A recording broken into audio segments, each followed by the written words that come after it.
નમસ્કાર મિત્રો. તો આજે હું તમને અમે જે એનએસએસ કેમ્પ કર્યો હતો તેના વિશે જણાવીશ. અમારો એનએસએસ કેમ્પ ભલે માત્ર 7 દિવસનો હતો, પણ મારી જિંદગીનો જો કોઈ સૌથી મોટો અને સાર્થક વળાંક હોય તો તે આ કેમ્પ સાબિત થયો છે. ત્યાંથી પરત ફર્યા બાદ મને એક નવી સમજણ મળી કે આત્મચિંતન કેટલું મહત્ત્વનું છે. ત્યાં અમારી દિનચર્યા, અમારું આખું રૂટીન, અમારા અઠવાડિયાનું આખું જે મેનેજમેન્ટ હતું તે અમે પહેલેથી જ નક્કી કરીને રાખ્યું હતું. અમે જ્યારે કેમ્પમાં જવાના હતા ત્યારથી જ અમે પૂર્વ પ્લાનિંગ કરી દીધી હતી કે અમે કેમ્પમાં જઈશું ત્યારે અમારું પ્લાનિંગ કેવું હશે, અમારા આખા દિવસના બધા શેડ્યુલ્સ કેવા હશે. અમે એનએસએસ કેમ્પ કર્યો હતો ડાંગ જિલ્લાના લિંગા ગામમાં. તે એક ખૂબ જ સારું અને સુંદર ગામ છે. પ્રકૃતિના ખોળામાં વસેલું ગામ કહીએ તો પણ ચાલે. આજુબાજુ ખાલી લીલોતરી અને લીલોતરી, એવું કુદરતથી ઢંકાયેલું અને કુદરતના ખોળામાં વસેલું લિંગા ગામ. ત્યાંના લોકો, ત્યાંની પ્રકૃતિ અને ત્યાંનું બધું જ કહીએ ને તો બધું જ એકદમ સુંદર હતું. અને અહીંયા અમદાવાદથી એટલી બધી દૂર અમે ડાંગ જિલ્લાના લિંગા ગામમાં કેમ્પ કર્યો હતો. ત્યાં કેમ્પ કર્યો તે 7 દિવસ કઈ રીતે જતા રહ્યા તે ખબર જ ના પડી.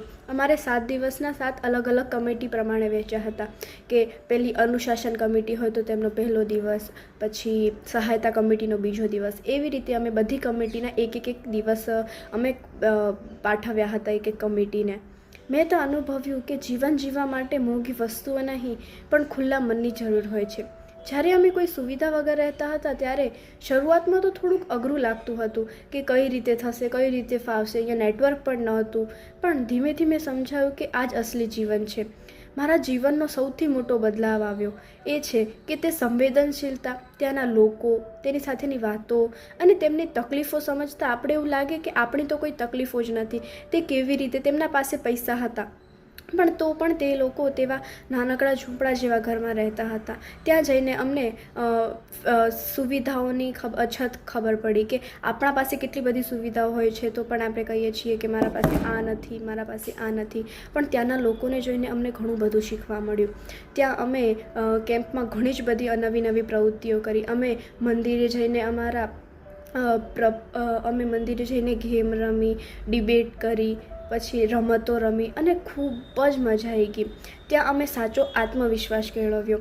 ત્યાં અમે ઘણી બધી મૂવીઝ પણ જોઈ. અમે ત્યાં કપડાં કે ગેજેટ નહોતા, પણ જ્યારે અમે પ્રતિકૂળ પરિસ્થિતિમાં પણ હસતા રહીને બીજા માટે કંઈક કરતા હતા ત્યારે એવું લાગતું હતું કે અમારો આ એનએસએસ કેમ્પ સફળ થયો છે. ત્યાં અમે ઘણી બધી મૂવી જોઈ. ત્યાં અમે મૂવીમાંથી ઘણું બધું શીખવા મળ્યું. ત્યાં અમે રાત્રે રંગમંચ કરતા હતા. આખા દિવસનો જે થીમ હોય તો તેમનું અમને થીમ વાઇઝ અમારે રંગમંચમાં અમને નાટક ભજવવાના હોય તો અમે 7 દિવસના 7 અલગ અલગ નાટકો ભજવ્યા હતા. ત્યાં મોબાઈલ નેટવર્ક પણ નહોતું, પણ તો પણ અમે જાતે વિચારીને તે થોડાક જ કલાકમાં અમે નાટક તૈયાર કરીને ત્યાં અમે ભજવતા હતા. એનાથી અમારો આત્મવિશ્વાસ કેળવ્યો અને અમને ખબર પડી કે અમારામાં આ નાટક ભજવવાની પણ એક નવી સ્કિલ છે. આહવાથી લિંગા જતા વચ્ચે બધાની નજર ખાલી બારીઓ ઉપર જ હતી કે કેટલું અદ્ભુત પ્રકૃતિ છે. ત્યાં પહેલાં 2 દિવસ નહોતું ફાવતું કેમ કે ત્યાં મન નહોતું લાગતું, કારણ કે પહેલાં તો ફોન નહોતા અને ફોન વગર રહેવાની ટેવ ના હોય તો પહેલાં ફાવતું નહોતું. પણ ત્યાંના સ્થાનિક લોકો સાથે અમે ભળ્યા, તેમની સાથે વાત કરી, તેમની જીવનશૈલી સમજીને અમને ખૂબ જ આનંદ થયો. મિત્રોએ જોડે મળીને ખૂબ જ એકબીજાનો સાથ દઈને એકતા ભાવથી અમે બધા કામો કર્યા. અમે જમવામાં જોઈએ તો જમવામાં બધા અમારા જ મિત્રો અમને પીરસતા હતા અને અમે જમતા હતા. પછી અમારા મિત્રોએ જે નક્કી કર્યું હોય તે પ્રમાણે જ અમે આખો દિવસ અમે કાઢતા હતા. એનએસએસ કેમ્પ મારા માત્ર 7 દિવસનો પ્રવાસ નહોતો પણ મારી જાત સાથે એક મુલાકાત હતી, કારણ કે ત્યાં જઈને અમને આત્મચિંતન કરતા આવડ્યું. આત્મચિંતન પહેલાં તો જોઈએ તો અહીંયા હતા તો ત્યારે એટલું ખબર નથી પડતી કે આત્મચિંતન શું હોય, પણ ત્યાં ગયા, ત્યાં નવી એક્ટિવિટીઝ કરી તો ત્યારે અમને ખબર પડી કે આત્મચિંતનનો સાચો અર્થ શું છે અને આત્મચિંતન એ આપણા જીવનને બદલી શકે છે. ત્યાં અમારે મિત્રો તો ઘણા હતા, અહીંયા હતા ત્યારે પણ મિત્રો હતા, પણ ત્યાં જઈને સાચા મિત્રોની ઓળખ થઈ અને સાચા મિત્રોનો ભેદ ખબર પડ્યો. ત્યાં જઈને અમે ઘણી બધી પ્રવૃત્તિઓ કરી. અમે મંદિરે જઈને પ્રદર્શની લગાવી, અમે આજુબાજુના ગામમાં ગયા, ત્યાંના લોકોને મળ્યા, તેમની સાથે વાતચીત કરી, તેની રહેણી કરણી, તેમના આખું રહેણી કરણી, તેમના આખા દિવસની દિનચર્યા, તેમની સાથે વાતો કરી અમને ખૂબ જ મજા આવી ગઈ.